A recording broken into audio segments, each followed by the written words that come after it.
last night we had spoken about pranayama, and he was saying that I had given a very nice, thank you, talk on the spirituality of pranayama. And he's saying, well, what about the spirituality of yoga? Well, yoga itself is spiritual. It's like saying, describe for me the wetness of water.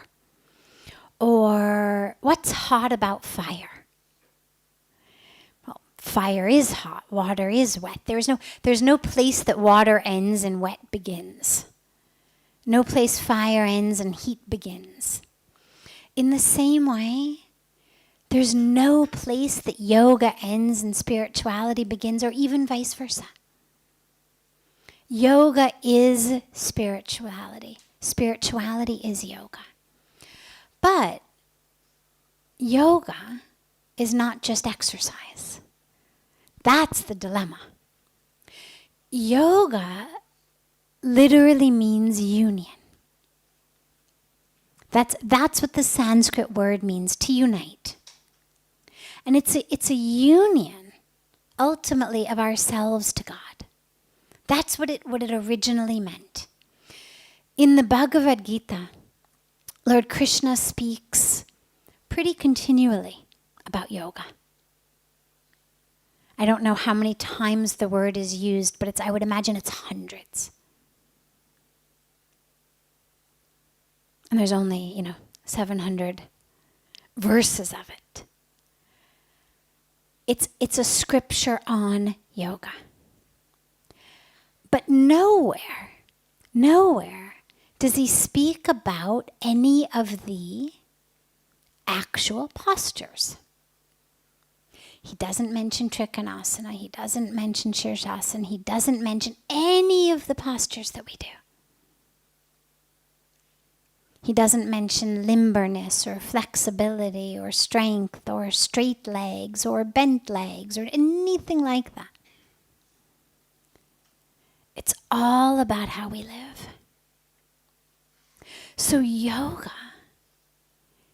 is our spiritual life. It's the union of this being as which I identify, this very small, very separate, very individual, very fallible, complex-ridden individual being, and the divine. The wholeness, the completeness, the infinite nature, the no beginning, no end, no complexes, existence of God. That's what yoga is. In that, there are a whole variety of aspects. Patanjali gave it very, very neatly and nicely. He gave us 8 limbs of a tree of yoga. Okay, what does yoga look like? Well, yoga begins with how we interact in the world. Root of yoga, ahimsa, nonviolence. It's the very, very, very first part of the first limb of Patanjali's 8 limbs of yoga. So we begin with nonviolence, truthfulness. We move all the way up through how we live in the world, how we live with ourselves, the yamas and the niyamas, our outer behavior, our inner practice. We move up through asana. Those are the postures. Those are the exercises. That's limb 3. Now, in that, there's 2 aspects to asana.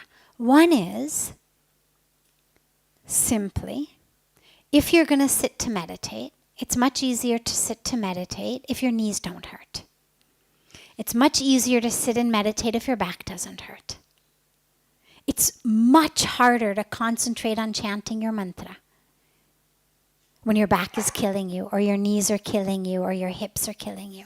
And so on one very simple, very basic level, keep the body healthy, keep it in shape. The body's a temple. It is your vehicle to awakening. If you cannot sit and meditate, you will have a difficult time awakening. All right, get those knees and hips limber. Get that back strong so you can sit. On another level of asana, though, on another way of looking at these 8 limbs, they're not necessarily progressive. I've heard commentaries on them that each of them in and of itself can be a way into the river of oneness. Like all of the different platforms on the banks of Ganga can be used to get into Ganga.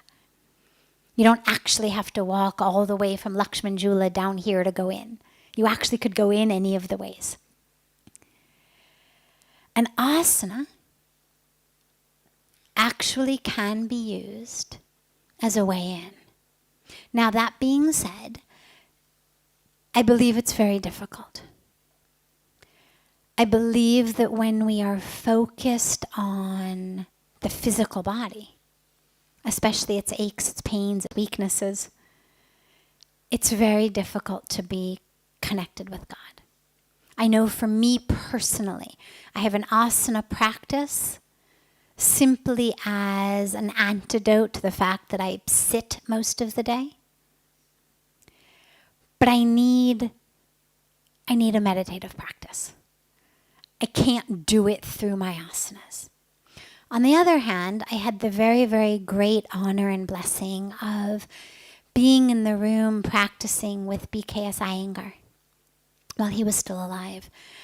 And his eyes, when he came out of some of the most difficult asanas that he had held way longer than people a quarter of his age, his eyes looked like he had come out of the deepest meditation. So I know it's possible. I saw it in his eyes. But I think it's very difficult. I haven't seen anyone else able to enter that stream through asana. And then we keep going upward. I'm not going to go through all of the 8 limbs of yoga as our time's running out, but the core point is it ends with samadhi, which is divine bliss, ecstasy, that oneness. So that's what yoga is the union.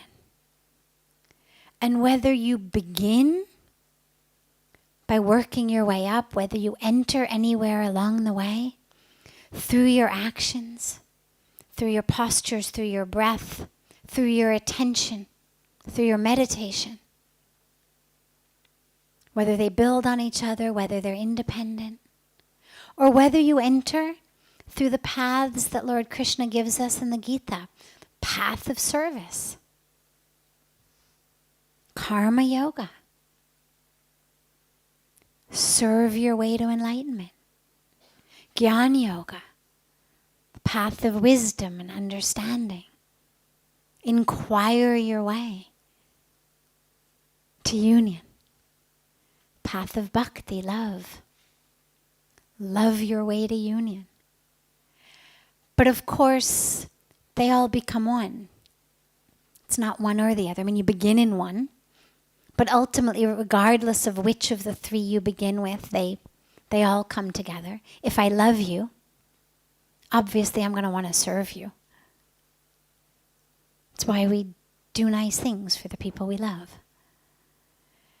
If I love you, I'm going to want to know more about you. If I love you, I'm going to listen to you tell me about your dreams in the morning, even though ordinarily I wouldn't care, but I care because I love you. So they all end up going together. So it doesn't matter where you start as long as we know that the ultimate goal is union. And that's what yoga is. So yoga is spiritual. If you're doing yoga without spirituality, you're exercising. Nothing wrong in that. Exercise is a great thing. We all need more of it, or most of us do anyway. But we just need to be clear about what it is we're doing. Calisthenics, aerobics, stretching, weight training, no problem. But then let's call it what it is. Just because my arms are in a certain direction or I'm upside down doesn't make it yoga.